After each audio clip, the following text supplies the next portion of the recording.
자, 삼프로TV 시청자 여러분, 빈센트의 월간 체크포인트로 여러분 뵙습니다. 오늘이 7월 31일입니다. 한 달 동안 여러분 참 고생 많이 하셨습니다. 35년 가까이 주식 투자를 한 저로서도 IMF 이후에 이렇게 큰 변동성은 아마 처음 겪어보는 7월을 이제 하루 남겨놓고 있는 상황인데요. 글쎄요, 주식을 하면서 자기의 인생을 돌아볼 수 있는 그런 한 달이었지 않나 그런 생각을 합니다. 우리가 정말 뭘 하고 있는가, 잘 하고 있는 건가 이런 생각을 저도 여러분도 많이 하셨을 것 같은데 어쩌면 그런 상념의 한가운데 있었을 분 하나증권의 빈센트 부장을 모시죠. 어서 오세요. 네, 안녕하세요. 하나증권의 빈센트입니다. 한 달 전에 딱 한 달 전에 뵀단 말이에요. 6월 30일 날 그때 종합주가지수가 8,476이고 우리 빈센트가 항상 최선으로 줄 꼽았던 SK 하이닉스가 264만 원. 오늘 이제 아마 올라갈 것 같아요. 어제 폭등했어요. 그 미국 그 ADR이 그죠? 네. 뭐 샌디스크 같은 건 30% 오르고 막 이래서 오늘 굉장히 잠옷 궁금한 상황에서 여러분 녹화가 7월 31일 지금 7시 반 아침 7시 반에 시장이 개장되기 전에 여러분 녹화를 하고 있다고 말씀드리고 그래서 어쨌든 어제 공식적인 종가는 135만 원입니다. 135만 9천 원. 그러니까 스트로 거의 절반이 됐어요. 한 달 동안 여튼 천국과 지옥을 같이 맛보셨을 것 같은데 네, 천당과 지옥을 좀 오고 갔고요. 근데 무엇보다도 저 스스로를 좀 되돌아보는 시기였다라고 할 수 있겠고 한 6, 7개월 동안 주변에서 연락이 많이 오셨는데 그래서 보통 그렇잖아요. 뭐 최근에 이런 이슈 아닌 이슈가 됐다 보니까 올해 연말까지 수많은 세미나 방송 스케줄이 다 잡혔었거든요. 네. 한 달 사이에 절반은 취소됐습니다.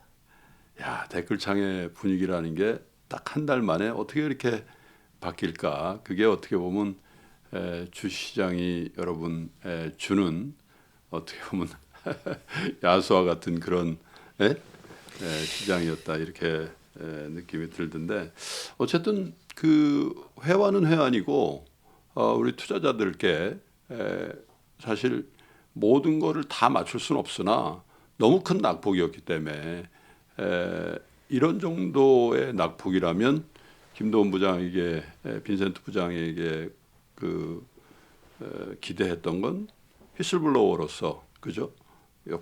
호루라기를 한번 불어줬어야 되는데 네. 그게 없었다는 게 이제 많은 분들이 네. 좀 힘들게 생각하는 부분인 것 같아요. 그러니까 정확한 말씀이죠. 예. 그러니까 충분히 내부적으로 고민도 했었고 그런 많은 매크로 지표를 보는 가운데서 그 시점에서 왜 그런 리스크 요인을 좀 덜 얘기하고 오히려 긍정 회로를 돌렸는가. 더구나 뭐 기본적으로 성향도 있지만 트레이닝 자체가 51대 49면 51을 강조하는 성향이기 때문에 남은 49가 잘 드러나지 않았다는 생각도 좀 들고요. 그래서 죄송스러운 마음이 크죠. 왜냐하면 어찌 되었건 대차게 한번 틀렸기 때문에 이 틀림을 어떻게 만회할 수 있을까, 결자해지할 수 있을까라는 또 다른 고민이 매일매일 있었고요. 좀 되돌아 보니까요. 저게 이제 코스피 월봉인데요. 기술적 분석 참 어렵죠. 투자자들의 심리를 나타내는 것이기도 하고 저기 십자형 캔들이 있는 데가 6월 달입니다. 예. 그러니까 저희가 저쯤 만난 거죠. 끝날 때쯤. 그러니까요. 그러니까 저때 어떤 느낌이었냐면 어쨌든 보합으로 끝났는데 저게 이제 분수령이라는 거죠. 그래서 그때 이제 수급도 좀 꼬임이 있고 국민연금도 리밸런싱에 대한 부담이 있고 레버리지 변동성에 대한 부담도 있으니 7월 달에는 살짝 조정이 있을 수 있겠다. 그런 얘기는 했어요.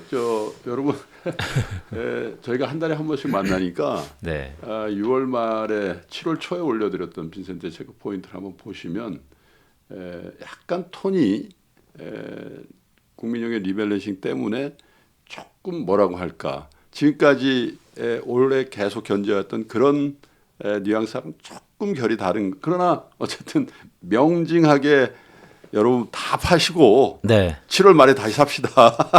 이렇게는 못하지만 네. 조금 더 강한 어드바이스가 필요했다 이런 느낌을 많이 가지시는 것 같아요. 맞습니다. 왜냐하면 그때 김프로께서 저한테도 말씀 주셨어요. 말미에 빈센트의 젊음이 좋다.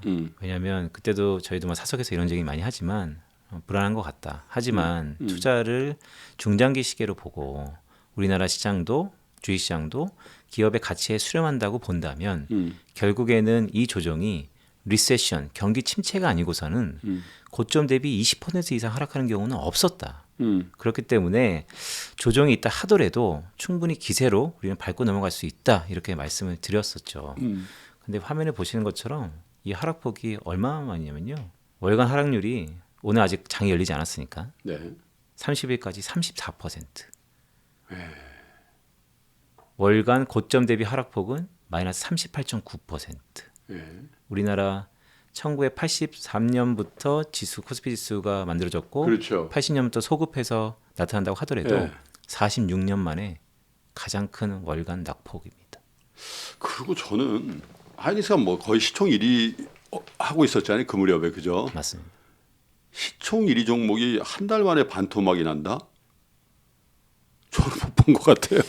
그러니까 지금에서야 이제 사후적으로 저희가 받아들여야 되는데 네. 당시만 하더라도 있을 수 없는 일이죠. 그러니까 국가 초유의 사태가 아니고서는 초유의 사태 하더라도 시장에 정화작용이 있다면 그러기 힘들 것이다. 그래서 늘상 이제는 그런 거잖아요. 저는 이제 트레이닝 받기를 훈련 받기를 또한 제가 외부에도 나갔다가 다시 들어와 보니까 결국 나에게 바라는 건 무엇인가 명확한 메시지다. 51대 49로 51이 중요하지만 49도 있어요라는 것보다 투자자들이 스스로 선택할 수 있게 좀 더 0.1 아니면 1%포인트의 차이로 좀 더 강한 메시지를 전달하다 보니까 여전히 불안하긴 하지만 그래도 밀리면 사야 되는 구간이다 이렇게 말씀드렸었는데 대차게 틀린 가운데 있습니다. 그게 좀 밀리면이라는 그 전제가 네, 어느 정도 밀리면이야. 그 사실 그 밀리면이라는 어떤 레인지를 벗어나 버린 거지 사실. 맞습니다. 그죠? 네. 밀리면 또 밀리고 그래서 하면 또 밀리고 또 밀리고 그래서 어제 결국은 그죠? 그 밀리면 사자라고 한 건 마지막에 산 사람이 한 명 있더군요. 최태원 회장이 샀더군. 네? 48억 이렇게 찔끔 샀나 했더니 네. 대주주라서 50억 넘게 사면 뭐 미리 뭐 며칠 전에 뭐 네. 예, 공시를 해야 되고 상당히 오래전에 공시해서 아마 못 사니까 맞습니다. 그걸 지키려고 48억만 샀다는 거 아니에요? 맞습니다. 그래서 뭐 공교롭게 예. 뭐 많은 분들이 또 그런 댓글도 가끔 주시더라고요. 빈센트와 SK하이닉스 뭐가 있냐? 네, 근데 뭐 사실 전혀 없고요. 뭐가 있겠어요? 네, 근데 말씀하셨던 것처럼 SK하이닉스의 SK그룹의 최태원 회장이 네. 어떻게 보면 맨 마지막에 산 걸로 보여집니다. 아, 물론 다시 좀 반등했다 다시 밀릴 수도 있습니다. 네. 예, 뭐 그거를 확정할 수는 없지만 어쨌든 투매가 나온 상황에서 네. 그죠? 반대 매매, 투매, 기관 손절, 예? 외국인까지도 손절이 나오는 그런 상황에서 최대 주주가 네, 예, 한도껏 샀다는 거죠. 작지만 맞습니다. 그죠? 네, 좀 의미가 있어 보이고요. 말씀하셨던 것처럼 시장도 냉혹했습니다. 이게 보시는 게 좀 더 녹색은 외국인들이 우리 코스피의 현물을 예. 얼마나 순매수했는가에 대한 막대 그래프고 7월 들어서 주간 단위입니다. 첫째 주, 둘째 주 팔다가 세 번째 주에 소폭 사더라고요. 그리고 네 번째 주에도 주 초반에는 왕창 샀습니다. 네. 그 주 금요일부터 팔더니 이번 주 들어서 저렇게 7조 원 넘게 팔고 있습니다. 네. 아마 오늘 7조 원 정도 사지 않으면 주간 단위로 또 마이너스일 겁니다. 순매도일 겁니다. 네. 그리고 저 회색은 뭐냐면 그런데 외국인들이 선물을요 조금씩 사고 있어요. 규모는 작지만 그러니까 선물이라는 게 앞으로 미래에 대한 기대치니까 외국인들이 뭐 그거 갖고 롱숏을 한다 우리나라의 상당한 세력으로서 자금을 뽑아가고 있다라는 해석도 있겠지만 기본적으로 뭔가 외국인들이 우리 시장을 너무나 지금 수준의 가격대라면 매력적으로 보는 느낌도 있다라는 것인데 문제는 화면에 보시는 것처럼 많은 개인분들이 다치셨어요. 저게 고객 예탁금과 신용이거든요. 예탁금은 고점 대비 한 140조 원까지 갔었는데 지금 100조 원 초반입니다. 그것도 짧은 순간 한 달 사이에 거의 30조 원 넘게 증발했고요. 참 네. 이게 저 특히 신용 글쎄요. 그 뭐 저도 주식 투자를 오래 했으니까 뭐 여러 지인들이 있잖아요. 어떤 분 이런 분들이 있어요. 정말로 주식은 신용하는 맛으로 사지. 그런 분들이 실제로 많이 있어요. 근데 사실 신용 레버리지 이런 건 좀 가급적 안 하시는 게 좋다는 얘기를 많이 드립니다만은 그러니까요. 못 버티거든요. 이런 변동성에서는. 맞습니다. 예, 네, 반대 매매라는 것이 시간대별로 툭툭 오면서 그러니까요. 이번에 빅테크 실적 시즌을 거치면서 우리가 원했던 메시지가 나왔음에도 불구하고 시장의 해석은 한 달 전과 정반대 해석이었고 그 해석 속에서 주가가 큰 폭으로 하락하다 보니까 정말 반대로 마지못한 매매를 당하는 경우가 그러니까 오늘 아침에 반대 매매 나간 사람은 어떡하냔 말이에요. 그러니까요. 예? 그런 건 좀 마음이 아프죠. 그래서 말씀하셨던 것처럼 지난 한 달 동안 저의 어떤 부분이 부족했었고 그리고 가장 중요한 건 왜 먼저 알람을 충분히 내부적으로 논의와 토의가 있었음에도 불구하고 왜 메시지를 전달하지 않았을까에 대해서는 그만큼 또 무분별한 확신에 또 너무 차 있었던 거 아닌가 이런 자기 반성도 좀 했고요. 그런데 여전히 시장은 좀 중장기 시계로 바라봐야 된다는 그런 큰 기조 안에서 어떻게 보면 투자 철학이죠, 저의. 계속해서 다시 한번 지금의 이 시점에서 모든 사람들이 아래를 바라보고 있거든요. 그럼에도 저는 여전히 이런 순간에 조금씩은 위를 바라보고 있는데 그 위에 대한 방향성과 속도에 대한 고민이 여전히 있다. 이런 말씀도 드립니다. 글쎄요, 주식이라는 게 특히 저 지수나 선도하는 주식 또 시가총액 1, 2위에 있는 주식이 매월 저점을 높이고 고점을 높일 수는 없겠죠. 근데 이제 워낙 7월 한 달 동안 정말 상상하기 힘든 네. 그렇죠. 근데 지나놓고 보니까 6월 달의 상승세가 너무 가팔랐어요. 그죠? 이례적이었죠. 네. 이례적이었어요. 네. 그래서 그 부분에 조금은 빈센트도 또 시장도 투자자들도 극도의 포모 저 역시 그런 게 좀 느껴지더라고요. 야, 이거 다른 종목 갖고 있어야 되나? 이걸 그냥 몰빵해야 되나? 이런 생각이 살짝 들 정도로 극도의 포모가 시장에 있었고 네. 그게 어쩌면 레버리지 ETF라든지 이런 것들이 수급을 일시적으로 좀 왜곡시키면서 극도로 왜곡된 시장 흐름이 나온 게 7월에 이 큰 폭의 하락에 빌미를 제공한 거 아닌가 그런 생각이 좀 들더라고요. 그렇죠. 분명히 상당한 여파가 있었다라고 보고 있고요. 왜냐하면 블랙홀이었으니까. 네, 모든 걸 다 빨아들였으니까. 그러니까요. 올랐을 때는 우리는 그 오름폭에 취해서 어떻게 보면 이례적인 오름폭에 대해서 상당 부분 등한시했다. 아니면 알면서도 약간 무게를 두지 않았다라고 할 수 있는데 말씀 주셨던 것처럼 그 상품이 나오기 전과 후는 확실히 쏠림이 좀 달랐다라고 할 수 있죠. 그렇죠.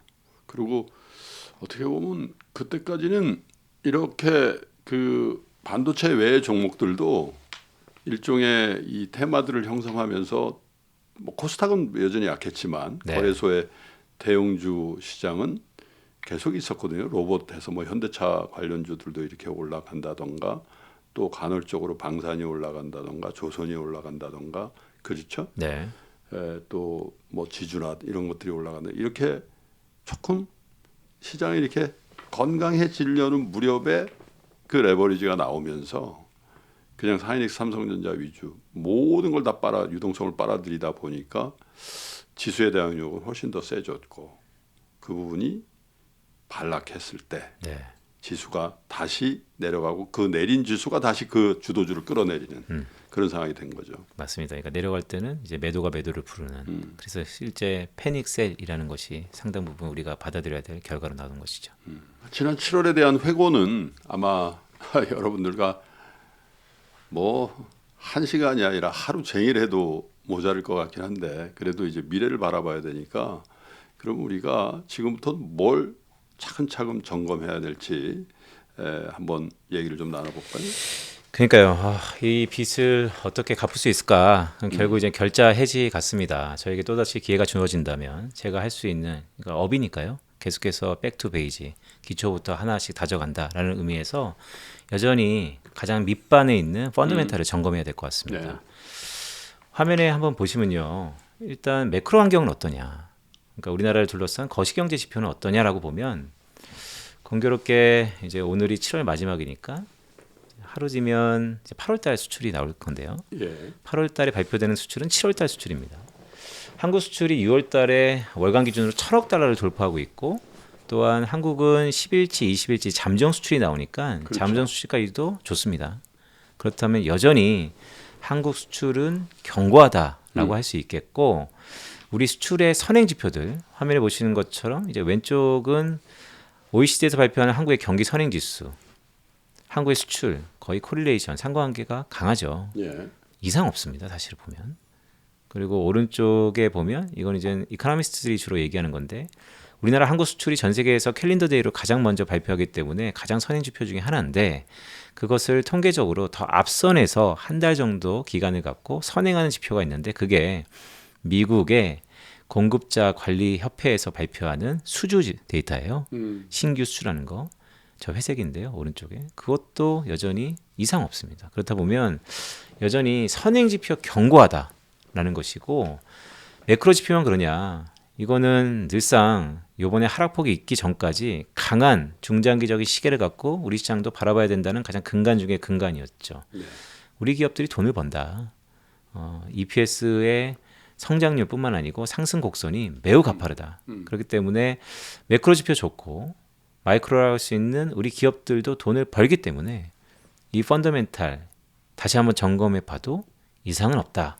이렇게 보고 있습니다. 그런데 또 더 나가서 오늘 이 얘기 되게 오늘이 가장 낮은 숫자이길 제발 바라고 있는데 이보다 매력적이기 어렵죠. 코스피 지수는 지금 선행지표 PER 기준으로 4배 정도 되고요. 네. 우리나라 시가총액 그게 이제 1등 1년 뒤를 우리가 그 1년 뒤에 이익을 우리 기업들의 이익을 추정해 놓고 맞습니다. 지금 시가총액을 계산해 보니까 예, 4년 정도면 그 주식 다 산다는 얘기네요. 그 번 돈으로. 전저와 닉슨은 4년도 안 걸립니다. 얼마예요? 3.7배, 닉슨은 3.3배입니다. 그러니까 하이닉스 1년 번 거 3번 모으면은 네. 모든 하이닉스 최태원 회장 것까지 다 산다는 얘기네. 맞습니다. 마이크로는 현재 급등락이 있지만 그래도 한 6배 정도 수준이고요. 네. 근데 아시는 것처럼 마이크로는 우리 메모리 반도체에서 지배 기업이 아닙니다. 그렇죠. 삼성전자, SK하이닉스에 이어서 3등 기업이고 최근 뜨거운 감자죠. CXMT, 창신 메모리. 16배. 네. 이거는 전망치는 뭐 20배까지 나오고 있습니다. 그래서 이걸 딱 보면 지금은 불안이 영혼을 잠식한 즉 이성적 판단이 어려운 시기죠. 공포가 논리와 이성을 이기는 시간이니까요. 그런데 우리는 이 이성의 끝을 놓치면 안 될 것 같습니다. 결국 중장기 시계를 오래 보려면 네. 어렵겠지만 가장 근간에 있는 기준, 이성을 우리는 다시 한번 되찾아야 되는데 그러면 화면에 보시는 것처럼 물론 추정치에 대한 평가이기 때문에 변할 수 있다는 걸 감안하더라도 이 추정치는 금융시장 참가자들이 모두 보는 추정치거든요. 지금 우리가 상당히 매력적인 구간에 있긴 하다라는 말씀을 드리면서 창신 메모리에 대한 우려감이 있죠. 근데 화면을 보시면 이게 이제 디램 시장에서의 창신 메모리가 8% 정도 점유율을 보이고 있습니다. 삼성전자와 SK하이닉스는 합산 한 67%. 그러니까 이제 지배 기업이 아니라는 거죠, 창신은. 사실 저 8%도 네. 아주 퀄리티가 떨어지는 8%지. 수율이 한 절반 정도밖에 안 나온다고. 그리고 볼수 이제 있죠. 제품의 퀄리티가. 맞습니다. 그죠? 그렇습니다. 네. 그런데 제가 한번 조사를 해보니까 어저께 기준으로 TSMC는 시가총액이 이제 2,100조 정도 되고요. 예. 삼성전자는 1,359조, 그러니까 1,400조 정도 되고요. SK하이닉스는 1,000조 원 정도 됩니다. CXMT가 712조, 700조 원입니다. 그러니까 이렇게 보면 어디가 잘못된 거죠. 창신이 오버밸류에이션 받고 있는 건지 예. 아니면 우리가 너무나 낮은 밸류에이션을 받고 있는 건지는 시장이 평가하겠으나 예. 계속해서 데이터와 잣대를 놓고 보면 확실히 차이는 있다라고 할 수 있겠죠. 근데 SK 하이닉스 삼성전자 팔아가지고 창신 사는 사람들도 있더군요. 아마 첫날 예. 어쨌든 공모 첫날 흥행을 했기 때문에 또한 바람머리를 크게 했기 때문에 그런 이동하는 자금들이 꽤 있었다라고 보고 있고 그게 우리 개인뿐만 아니고 글로벌리 헤지 펀드들, 그러니까요. 네. 우리 자금들을 확 빼면서 아시아 전반적인 투자의 헤게모니가 중국으로 가고 있다. 이런 전략적인 흐름이 있었는데 근데 외국인들의 이런 롱숏과 전략적인 흐름을 포착하기가 매우 어렵습니다. 왜냐하면 저희가 사후적으로 데이터를 받을 수밖에 없고 그들이 정말 기민하게 움직이거든요. 근데 사후적으로 보면 그렇게 바람몰이 했다라고 볼 수 있는데 저것도 저 기회 주셔가지고 저희가 더블 밸류업 하고 있잖아요. 장전. 거기서 창신 메모리 상장 전에 수많은 스피커들을 모셔갖고 이런저런 점검을 해봤었는데 학계, 산업적으로는 위협적이지 않다. 그게 컨센서스였죠. 근데 결과적으로는 주가에는 위협적이었죠. 결과로 보면 상당히 여파는 있었다. 근데 그 여파가 저는 기본적으로 오래 가지 않을 거다라고 보고 있습니다. 하필이면 상장 시점이 네. 수급이 깨져가지고 막 낙폭이 뭐 엄청 클 때 그때 그냥 딱 들어와 보니까 아주 그 멘탈이 그냥 붕괴되는 그런 상황을 그렇죠. 초래한 거 아닌가. 맞습니다. 복귀해 보면 우리에게는 가장 뼈아픈 시기였고 예. 중국에는 전략적이었죠. 거꾸로 보면. 그러네요. 맞습니다. 제 고민입니다. 이거는 김프로께도 한번 의견을 좀 구하고 싶은 것 중에 하나인데 이런 생각이 들어요. 저는 여전히 모든 사람들이 아래를 볼 때 위를 보고 있거든요. 그런데 밸류 트랩에 갇혔다는 생각이 듭니다. 애널리스트는 기계적으로 지금의 이 더 이상 쌀 수가 없다라는 이 밸류에이션에 계속 바이콜을 합니다. 그냥 그렇게 트레이닝 받았고 그렇게 지표를 보고 있으니까 주가를 형성하는 수많은 변수들, 수급, 정책, 환율, 금리 다른 게 있다 하더라도 지금의 밸류에이션상 싼 거 이 매력적인 것을 결코 외면할 수 없기 때문에 계속해서 바이콜을 할 겁니다. 그러면 지수가 모멘텀이 생기겠죠. 주가가 모멘텀이 생기겠죠. 그런데 저 매물대를 보시면요. 우리나라 코스피 지수에 저렇게 7,000포인트 이상에서 많은 분들이 샀다라는 겁니다. 그러니까 저게 진짜 힘들게 만드는 거예요. 사실 하이닉스, 삼성전자, 코스피 지수조차도 네. 역사적인 매물대를 계속 갱신했기 때문에 아예 매물이 없는 상황에서 간 거잖아요. 그죠? 맞습니다. 예를 들면 코스피 3,000 넘어가서 매물 없지 않습니까? 거기서부터 9,000까지 내리달린 거고 하이닉스 뭐 삼성전자 말할 것도 없는데 야 불과 한두 달 만에 저렇게 많은 이제 매물이 쌓여 있으니까 너무 정확한 거죠. 예. 저게 이제 저의 숙제죠. 왜냐하면 그 전에 예. 제가 1년 전부터 밀사 여주사를 강력하게 했었던 이유는 우리 내부적으로 얘기도 많이 했지만 매물대가 없잖아요. 그러니까 위가 이제 열려 있었던 거죠. 여기서 펀더멘털리만 좋으면 간다. 그리고 삼박자가 맞았다 이렇게 했는데 지금은 상당히 고민스러운 거죠. 똑같다. 펀더멘털은 좋은데 바이코를 저걸 뚫을 수 있겠느냐. 상반기 같은 기세였으면 예. 솔직히 얘기해서 문제 없죠. 상반기 같은 우리의 기세였다면 저런 거 금방 뚫습니다. 근데 지금은 완전히 기세가 꺾였다라고 많이 볼 수 있기 다쳤단 때문에 말이에요. 다치고 꺾였기 때문에 기세가 이것을 흔히 그런 얘기 있잖아요. 혼자 가려면 빨리 가고 빨리 가려면 혼자 가고 멀리 가려면 같이 간다. 지금은 이제 멀리 가기 위해서 같이 가야 되는데 그게 어떻게 이 다친 분들의 마음과 우리의 이 상태를 재정비하고 갈 수 있을까 이런 고민 중에 있습니다. 또 이런 걸 보면은 이런 얘기를 하는데 평론가들이 우리 그렇게 배웠거든요.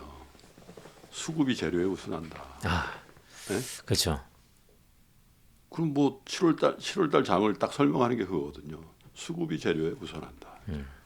수급이 깨져버리니까 어떤 호재도 안 통하고 악재는 계속 터지고 네. 그죠? 그래서 저 매물대를 과연 어떤 동력으로 뚫고 올라갈 수 있을까? 이제 그걸 고민해 봐야 돼요. 맞습니다. 그게 저의 엄청난 고민이고요. 근데 그냥 이럴 때 객관적으로 말씀드리면요.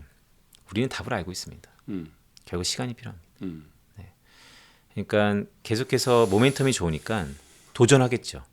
도전하면 어떤 분들은 이 시장에 너무 지쳤기 때문에 네.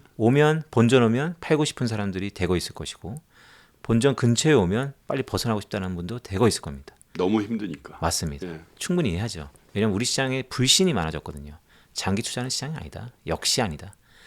지난 1년 동안 아까 뭐 레버리지 상품, 우리 정책의 효과 이런 것들 계속해서 시장이 변했다. 상황이 변했다. 이제 우리 시장도 미국처럼 중장기 투자를 할 수 있다. 이렇게 주창했던 저의 입장으로서는 참 아쉽죠. 그러니까. 야속하고. 왜냐하면 그 어려운 걸 알고도 얘기를 했던 거고 네. 그게 저 스스로도 제가 틀린 한이 있더라도 저처럼 주장하는 사람이 또 나오면 그걸 맞았으면 좋겠다. 그래야지 우리 투자들도 정말 장기 투자를 손해보지 않고 할 수 있다라는 그런 뭔가 증명이 되었으면 좋겠다라는 생각 강하게 갖고 있으면서 주창했는데 여지없이 과거의 패턴대로 된 거죠. 그러니까요. 이 6월 어간까지만 하더라도 저는 그런 생각을 했거든요. 지금도 그런 생각을 하고 있고요.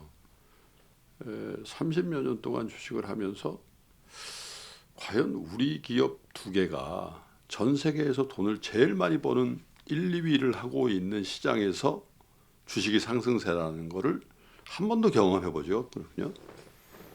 주식이 대상승기에도 일종의 테마로 움직였죠. 그리고 이른바 얘기한 잡주들의 전성시대도 굉장히 많았고요. 네. 저게 저렇게 말이 돼?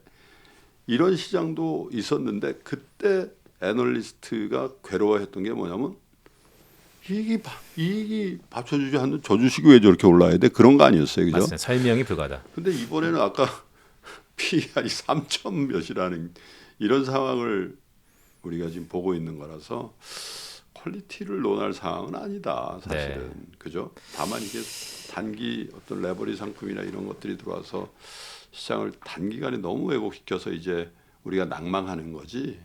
큰 디렉션으로 보면 돈을 잘 버는 기업이 시장의 주목을 받고 있는 그 상황까지 온 거잖아요. 맞습니다. 그래서 저는 여전히 그 희망과 그 끈을 놓지 않고 있습니다. 우리 기업들이 글로벌화 됐습니다. 예. 그리고 실제 우리가 예상했던 것처럼 전 세계에서 가장 많은 돈을 벌고 있습니다. 예.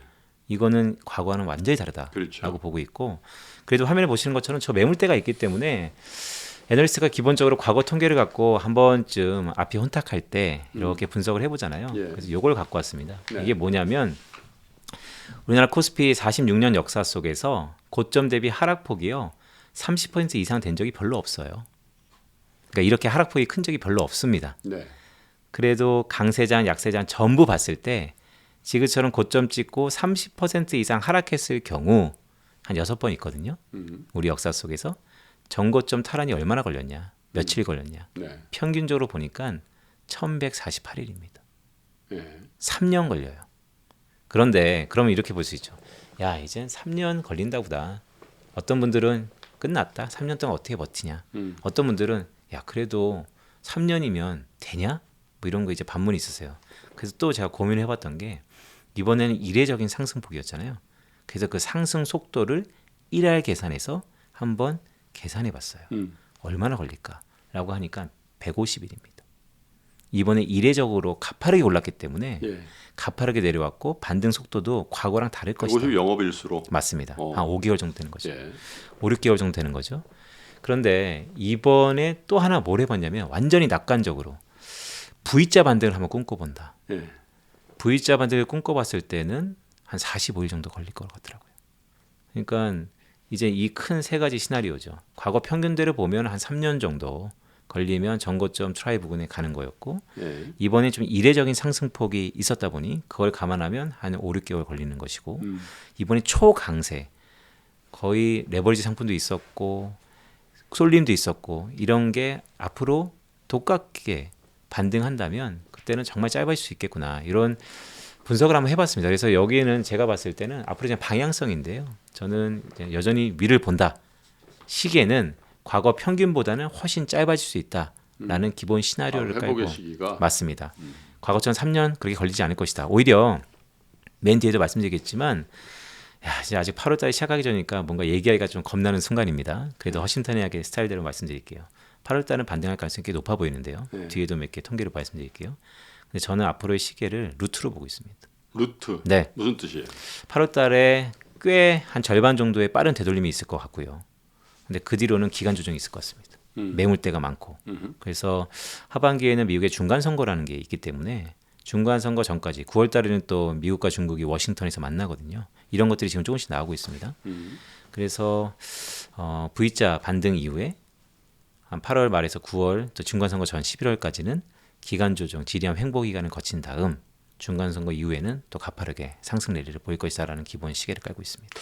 하기야 그 미중 정상회담 말씀을 하시니까 지난번에 그 트럼프가 시진핑을 만나러 갔을 때 베이징, 네, 그때 그런 얘기를 했거든요. 저도 그런 걱정이 있었고 굉장히 어려운 시기였잖아요. 트럼프가. 그래서 뭔가 외교적인 걸 풀어주고 우리가 첨단 그 기술에 대해서 오픈해줄게. 예를 들면 반도체 줄게. 혹은 니네 반도체 써줄게. 이런 딜을 할까봐 저는 굉장히 좀 걱정을 했는데 그런 딜이 없었단 말이에요. 맞습니다. 그래서 이번에 가을인가요? 네, 예. 보입니다. 다시 그런 논의를 하지 않을까. 왜냐하면 창신 메모리 막 이런 게 나오니까 저 두 사람들이 또 불가치한 사람들이라 네. 어떨까 이제 그런 걱정도 되고 하기야 뭐 상상력의 한계는 이러다 삼성전자 하이닉스 부도나는 거 아니야? 이렇게 많이 빠지 어떤 그런 착시도 있었던 것 같아요. 아 비이성적인. 맞아요. 그러니까 생각해 보면 저는 뭐 사이클을 탈피하고 있다라고 계속해서 이 변화를 꿈꾸는 사람이니까 거기에 시장의 재평가를 혹독하게 받는 중인데 이 업을 오래 보셨던 저도 반도체 전문 애널리스트가 아니잖아요. 저희 반도체 전문 시니어 애널리스트들이 저한테 해주시는 얘기들이 시크리컬이다. 그러면 시크리컬은 이미 정점을 지난 것 같다. 오히려 지금의 이런 낮은 3배 정도의 밸류에이션은 과거 원래 시크리컬 업종은 그렇게 받는 거야. 그래 고포에 사서 저포에 팔라 그랬거든요. 반도체는. 시크리컬이니까 맞습니다. 그리고 우리 메모리 반도체를 하면서 가장 달콤하지만 비용이 큰 기회비용이 큰 문장 이번은 다를 것이다. 근데 제가 그걸 주장하고 있거든요. 시크릿 탈피한다. 탈피하는 그 과정이 있다. 왜냐하면 이것도 한번 말씀드릴게요. 일단 AI는 과열이냐 구조적 전환이냐 이런 논란이 계속해서 이어질 겁니다. 근데 제가 주장하는 이번 삼성전자와 SK하이닉스의 2분기 컨퍼런스 콜에서도 나왔지만 예. 많은 것을 꿈꾸고 있는 것 같습니다. 어떤 걸 꿈꾸고 있냐면 일단 계약 구조를 장기 계약으로 LTA라 그래서 가는 것 같고요. 더구나 최태원 의장은 마스라 그래서 메모리에서 서비스 좀 더 이제는 빌려주는 구독형으로 비즈니스 모델을 바꾸겠다라고도 얘기를 하고 있고 예. 그러니까 전반적으로 계속해서 이익을 한번 피크 찍고 흘러내리는 게 아니고 이 이익을 계속해서 유지하려고 많은 노력들을 하고 있다. 기업들이 그런 걸 왜 하겠느냐. 결국 시크리컬을 탈피하는 노력들을 하고 있다. 근데 시장은 모든 건 다 시장이 맞죠. 시장의 지금의 평가는 너네는 아직까지는 안 돼. 여전히 시크리컬이야. 라고 바라보고 있지만 저는 다를 수 있다. 왜냐하면 과거랑 다른 것들이 조금씩 나타나고 있다라는 말씀을 드리고 있고요. 요거 좀 말씀드릴까요? 지금 이 모든 근원 중에 불안감은 저거죠. 네, B2에서 오는 거죠. 예.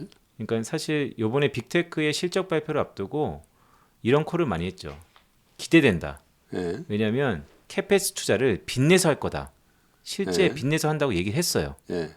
시장이 원하는 메시지를 줬는데 시장의 해석은 평가는 그래서 문제야. 과거에는 그랬으면 좋겠다는데 이제는 그래서 문제다. 그렇죠. 빚을 내면 네. 저 프리 캐시플로우 보시면 그러니까 저거는 가지고 있는 현금이 아니고 분기마다 들어오는 잉여 현금, 현금 흐름인데 그게 마이너스로 전환됐다라는 거. 그러다 보니까 저게 될 수 있겠어? 유지될 수 있겠어? 더구나 트럼프가 이란과 전쟁을 다시 시작해서 오늘은 소강 상태지만 유가가 다시 고개를 들고 있고 기대 인플레이션을 감안하면 7월달 FOMC는 동결이지만 9월달에 인상 가능성이 높아지고 장기물부터 오르고 있고 그러면 저런 채권들을 다 발행해야 되는데 채권의 듀레이션은 다 중장기적으로 묶여 있고 그러면 다 뻔해. 결국 그들은 생존 경쟁으로 계속해서 빚내서 투자한다고 하겠지만 멈추지 못하지만 저것에 돈을 대는 금융권이라든지 아니면 파이낸스 쪽에서 못할 거야. 그래서 저것들이 무너지면 암만 메모리 반도체 한국에서 판다 하더라도 누가 사주겠니? LTA 예전보다 구속력이 있다 하더라도 과거에 보면 다 이만저만해서 취소했어. 이런 것들이 지금 극도로 공포감에 쌓여 있는 상태인 거죠. 아직 시크릿칼이다. 맞습니다. 그런 얘기죠. 이게 그래서 중요합니다. 우리보다는 산업 최전선에 있는 사람들의 얘기를 우리는 귀담아 들어야 됩니다. 이번 컨퍼런스 콜은 되게 이례적이었습니다. 삼성전자가요. 확실히 좀 과거랑 달라지고 있죠. 왜냐하면 컨퍼런스 콜에서 되게 자신감이 있었습니다. 89조 원이라는 2분기 기준으로 전 세계에서 가장 많은 돈을 벌었는데 앞으로도 자신 있다. 계속해서 벌 거다. 더구나 화면에 보시는 것은 삼성전자와 SK하이닉스가 LTA 관련돼서만 얘기한 겁니다. 저것만 모아놓은 거예요. 삼성전자는 이런 얘기했어요. 글로벌 5개사와 이미 체결을 했다. 그리고 추가적으로 5개사와 협상이 마무리 단계에 있다. 네. SK하이닉스도 뭐 10개 회사를 하고 있다. 이미 장기 계약을 했다는 거죠. 과거에는 3개월짜리, 6개월짜리 계약이 아니고 이제 5년짜리 계약을 하고 있다는 거죠. 이익이 5년 동안 담보될 수 있다는 것으로도 해석할 수 있다는 근거이고요. 계약 기간, 삼성전자가 이거 되게 재밌었습니다. 5년은 기본이고 매년 갱신하겠다. 가격에 따라서 반영한다는 거죠. 그런데 2027년, 2028년까지도 쇼티지. 그렇다면 수요와 공급에 의해서 창신이 약진한다 하더라도 완전히 다른 제품이다. HBM, 레거시 DRAM 등등은 우리가 우위에 있다. 그래서 계속해서 이것들이 의미하는 것은 영업이 좋아진다는 것입니다. LTA 비중은 삼성전자는 6, 70%까지 목표를 하고 있다는 거.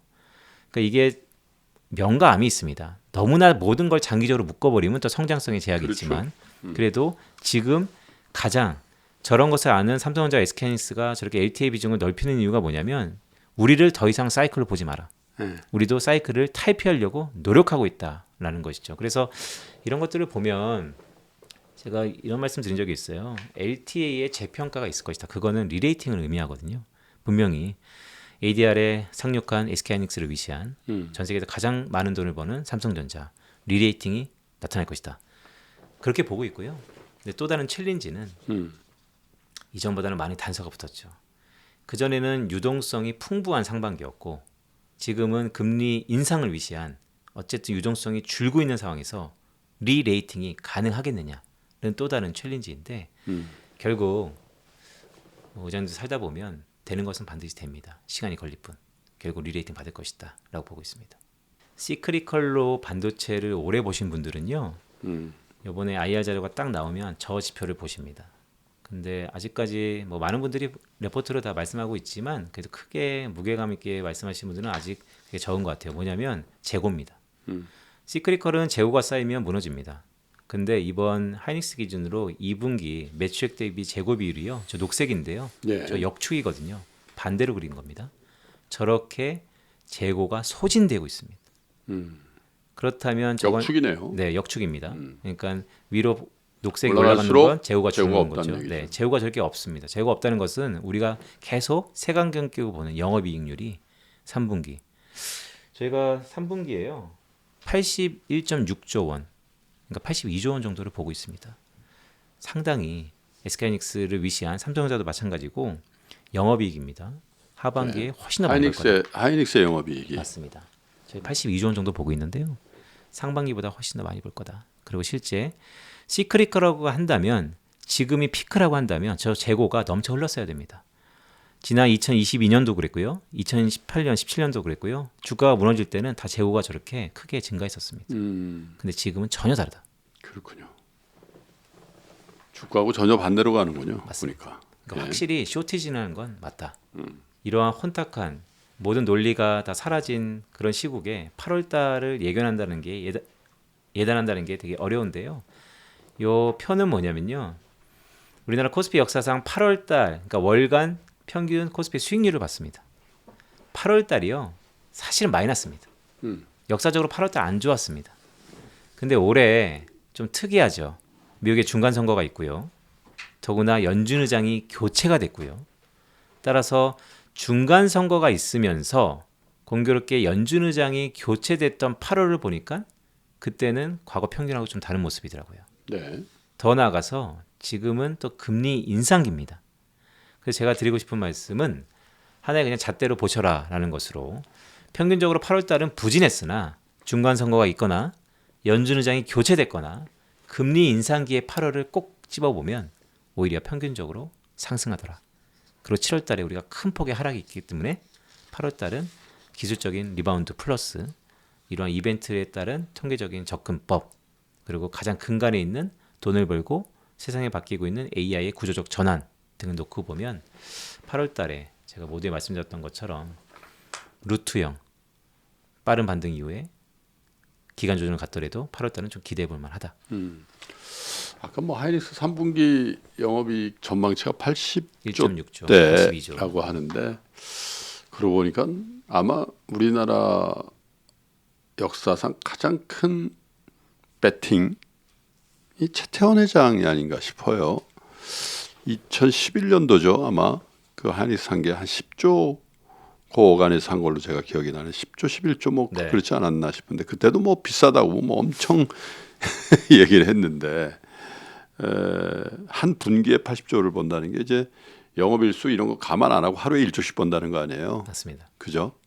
러프하게. 네, 그런데 최태원 회장의 최근의 발언을 보면은 예사롭지 않은 발언들을 많이 쏟아낸단 말이에요. 왜냐?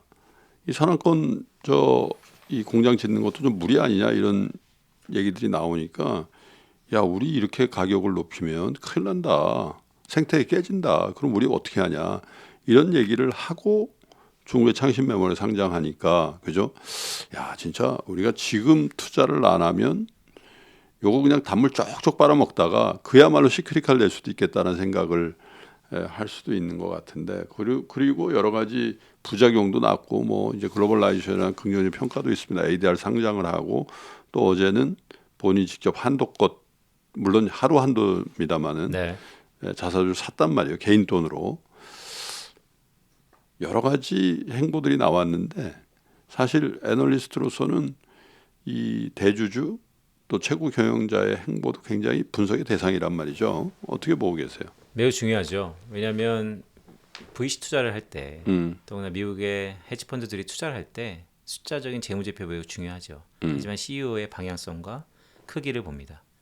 그리고 세상의 유연성을 보고요. 네. 그런 의미에서 보면 한 2주, 3주 동안에 채턴 회장의 이런저런 발언들이 매스컴에 오르고 있죠. 뭐 레거시 언론들이 좋아하는 사팔사팔 하지 말고 가지고 계세요. 뭐 등등. 제 눈에 띄었던 건 아까 말씀하셨던 것처럼 상생 구조입니다.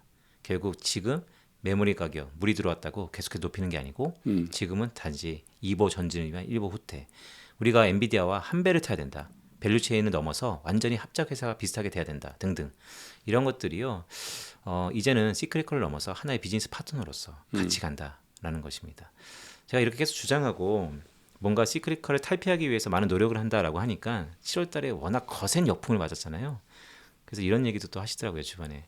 정말 운이 좋게 좋은 선후배들이 저를 많이 아껴줘서 이런저런 경우한 얘기들 많이 해주시는데 적벽대전 얘기도 많이 하더라고요. 적벽대전? 네. 무슨 말씀이세요? 그러니까 밸류체인상에서 엔비디아와 SK하이닉스가 지금 한 배를 탄 거예요. 예. 근데 그거 불화사로 다 타 죽는다. 예. 그만큼 도전적이라는 것이죠. 예. 하지만 적벽대전이 결과적으로 보면 그렇게 불화살의 전략적인 행위로 인해서 결과가 안 좋았다라는 역사가 있지만 그래도 그 시도 자체는 이런 태풍과 풍량에 흔들리지 않을 것이다. 이렇게 보고 있습니다. 그렇군요. 반도체 전문가들은 뭐라 그래요? 뭐 어차피 증권회사 출신 네. 소속이시니까 우리 김덕호 위원 네. 어떻게 전망하고 있어요? 뭐 어떤 회사들은 보니까 삼성전자 하이닉스의 목표 주가를 과감하게 낮춘 증권회사도 있고 유지도 있고 오히려 높이는 데도 있고 높이는 그렇더군요. 데도 있습니다. 예. 네. 제하는 주가는 목표가 360만 원을 유지하고 있고요. 예. 이런 거죠. 펀더멘탈 이상 없다. 주가에 이격이 발생했다. 오히려 이격은 기회일 수 있다. 이렇게 보고 있습니다. 근데 아까 말씀드렸던 것처럼 한국의 이런 대형 종목의 애널리스트의 추정치가 예. 컨센서스가 그래서 이거는 뭐 현업에 있는 저희 입장으로서 어떻게 보면 아픈 손가락이죠. 저희의 전망치는 대부분 다 비슷하죠. 더구나 이렇게 시가총액 큰 기업들은. 근데 이번에 이례적으로 예. 완전히 갈리고 있습니다. 어떤 데는 말씀하셨던 것처럼 더 낮게 아래를 보고 있고요. 어떤 데는 더 높게 위를 보고 있습니다. 그게 이제 시크릿칼이나 아니냐 맞습니다. 그 관점인 것 같다고요. 맞습니다. 보니까. 그래서 뭐 그런 것 같습니다. 여전히 챌린지예요. 그리고 저희가 한 달에 한 번씩 만나니까 예. 앞으로 계속 할 겁니다. 시크릿컬이냐? 아니 시크릿컬을 탈피하고 있다. 음. 저는 여전히 시크릿컬을 탈피하고 있다. 그런 징후들이 보인다라는 쪽에 무게를 갖고 있으니까 오히려 긍정적인 시각으로 보고 있다. 이런 말씀드립니다. 시크릿칼이냐 아니냐의 논점에서는 사실 작년 여름에 처음 그 얘기를 제가 저 빈센트한테 했잖아요. 아, 네 맞습니다. 네, 반도체 슈퍼 사이클이라 그러면 뉴에라라고 하라고. 네, 반도체 뉴에라 맞습니다. 정말 뉴에라는 뉴에라인 것 같아요. 이게 한국 주식이 한국 반도체 기업이 미국 주식시장을 움직여 버리더군요. 보니까. 블룸버그 통신에 요즘에 네. 미국장 제가 이번 주 들어서 원래 뭐 잠이 없지만 네. 이번 주에 특히 좀 미국장 밤샜죠? 네, 세세히 네. 좀 며칠 봤는데 왜냐면 야간 선물이 드라마틱하게 움직였거든요. 어제 특히나 야간 이번 주. 선물이 상한가 쳤더군요. 어제는 너무 빨리 끝났고요. 네. 어제 같은 날은 좀 편했고 그 전에 캐비넛이 3시 반에 한국 시각으로 얘기한 이후에 하락장 다시 한번 전환되는 것, 하락폭이 커지는 것, 그 전날 야간 선물 2시 반 사이에 크게 움직이는 것들 이런 것들을 하나하나 보면서 막 두렵잖아요. 그래서 블룸버그 통신 이런 거 보면 뭐 짧은 영어지만 계속해서 SK하이닉스 얘기합니다. 그러니까 그만큼 그 전에 없었거든요. 미국 주가 얘기하는데 무슨 삼성, SK하이닉스 얘기를 왜 합니까? 미국 분들 중에 한국 주식 관심 있는 거는 저 한국 교포 분들 밖에 없었죠. 그렇죠. 근데 네. 확실히 세상이 좀 달라졌다는 생각이 좀 들고 있습니다. 자 이제 오늘이 마지막 날이고 이제 방송 하러 내려가셔야 되죠. 라이브. 그러네요. 네, 뛰어가야 됩니다. 예. 네. 8월 장 네. 심리적으로도 아직도 굉장히 불안하고 또 변동성이 전혀 끝난 것 같지는 않아요. 상승이든 하락이든 굉장히 큰 변동성이 이제 8월 시작될 것 같은데 우리 투자자들에게 함께 하고 있는 동료로서 네. 진심 어린 좀 조언을 주세요. 태풍이 몰려오고 있죠. 8월 달은 태풍의 눈일 수 있지만 또 다른 태풍 속에 있을 수도 있습니다. 예. 지금은 매우 안전띠를 단단히 매야 될 때고요. 불안은 영혼을 잠식한다는 얘기가 있죠. 여전히 기준과 자기만의 바로미터라고 할까요? 우리는 초심을 잃으면 안 된다. 펀더멘탈. 기업은 계속해서 얘기하니까 야 빈센트는 실적만 얘기하냐라고 하지만 기본적으로 기업은 돈을 버는 기업은 재평가 받을 것이다. 다시 한번 바닥을 다지는 8월을 기대해 본다라는 말씀 드리겠습니다. 제 기억이 맞다면 IMF가 한참이었던 1998년 초에 삼성전자가 그때 당시 액면가 5천 원 기준으로 3만 원이 무너졌습니다. 지금 삼성전자 얼마죠? 지금 20만 원? 20만 원이니까 사실 20만 원이 아니죠. 50배를 하면 1,000만 원이거든요. 그러니까 3만 그냥 간단하게 말씀드리면 98년도 초에 3만 원이었던 주가가 지금 1,000만 원이라는 얘기입니다. 그죠? 그 얘기는 300배 이상으로 왔다는 얘기죠. 사실 배당금의 재투자까지 하면 그거보다 훨씬 더 많이 벌었죠. 그런데 아마 삼성전자로 수익을 낸 분이 몇 분이나 있을까 이렇게 생각하면 주식이 얼마나 어려운 건지 여러분 생각해 보시죠. 어쩌면 이재용 회장 외에 가족 일가 이런 분들만 돈을 벌었을 수도 있겠다 이런 생각을 하게 됩니다. 최태원 회장이 어제 하이닉스를 샀는데 그 결과는 어떻게 될지 한 10년 이후에 한번 그 결과에 대해서 얘기할 수 있는 기회가 있을 것 같습니다. 김도원 부장과 함께한 빈센트의 월간 체크포인트였습니다. 고맙습니다. 고맙습니다.